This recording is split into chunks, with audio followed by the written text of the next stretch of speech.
अस्सलाम वालेकुम। एक बादशाह का दरबार लगा हुआ था। चूँकि सर्दी का दिन था इसलिए बादशाह का दरबार खुले मैदान में ही लगा हुआ था। सब ख्वास व अवाम सुबह की धूप में बैठे थे। बादशाह के तख्त के सामने एक मेज़ थी और इस पर कुछ कीमती अशिया रखी थी। वज़ीर, मुशीर और उमरा वगैरह सब दरबार में बैठे थे। बादशाह के ख़ानदान के दीगर अफराद भी मौजूद थे। इसी वक्त एक शख्स आया और दरबार में दाखिले की इजाज़त चाही। इजाज़त मिल गई तो उसने कहा, मेरे पास 2 अशिया हैं।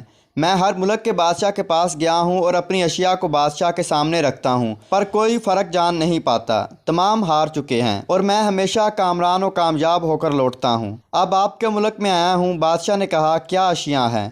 तो उसने दोनों अशिया बादशाह के सामने मेज़ पर रख दी। वो दोनों अशिया देखने में बिल्कुल एक जैसी, जिसामत, यकसा रंग, यकसा चमक, गोया कि ये दोनों अशिया एक दूसरे की नकल महसूस होती थी। बादशाह ने कहा, ये दोनों अशिया तो बिल्कुल एक जैसी हैं। तो शख्स ने कहा, जी हाँ, दिखाई तो एक सी ही देती हैं लेकिन हैं मुख्तलिफ। इनमें से एक बहुत कीमती हीरा और एक है शीशा।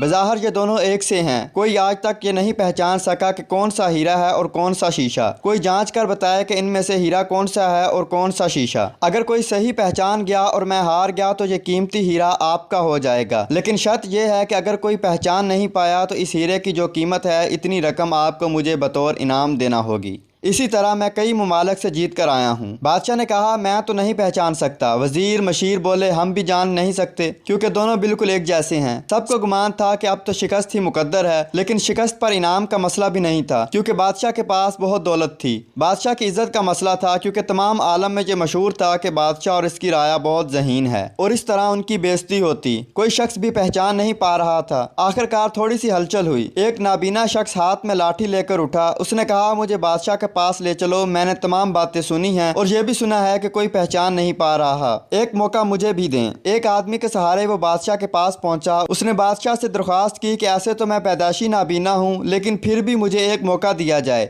जिसमें मैं भी एक बार अपनी जहानत को जांच सकूँ और हो सकता है कि कामयाब भी हो जाऊं। और अगर कामयाब ना भी हुआ तो वैसे भी आप तो हारे हुए ही हैं। बादशाह को महसूस हुआ कि इसे मौका देने में क्या हर्ज है। बादशाह ने कहा कि ठीक है। उस नबीना शख्स को दोनों चीज़ें छूने के लिए दे दी गईं और पूछा गया, इसमें कौन सा हीरा है और कौन सा शीशा, यही आपको मालूम करना है। इस आदमी ने एक लम्हे में कह दिया कि ये हीरा है और ये शीशा। जो आदमी इतनी जगहों से जीत कर आया था वो बहुत हैरान हो गया और कहा, ठीक है, आपने सही पहचाना, आपको मुबारक हो। अपने वादे के मुताबिक अब यह हीरा बादशाह का हुआ। तमाम लोग बहुत हैरान हुए कि एक नाबीना शख्स ने कैसे जान लिया कि असल हीरा कौन सा है, और सब ने यही सवाल इस नाबीना शख्स से किया। इस नबीना शख्स ने कहा कि सीधी सी बात है, धूप में हम सब बैठे हैं, मैंने दोनों को छूकर महसूस किया। जो ठंडा रहा वो हीरा, जो गर्म हो गया वो शीशा। इसी तरह ज़िंदगी में भी जो शख्स सख्त और मुश्किल हालात में गर्म हो जाए और हालात का सामना न कर सके वो शीशे की मानद है, और जो तमाम हालात में ठंडा रहे हीरे की मानद है।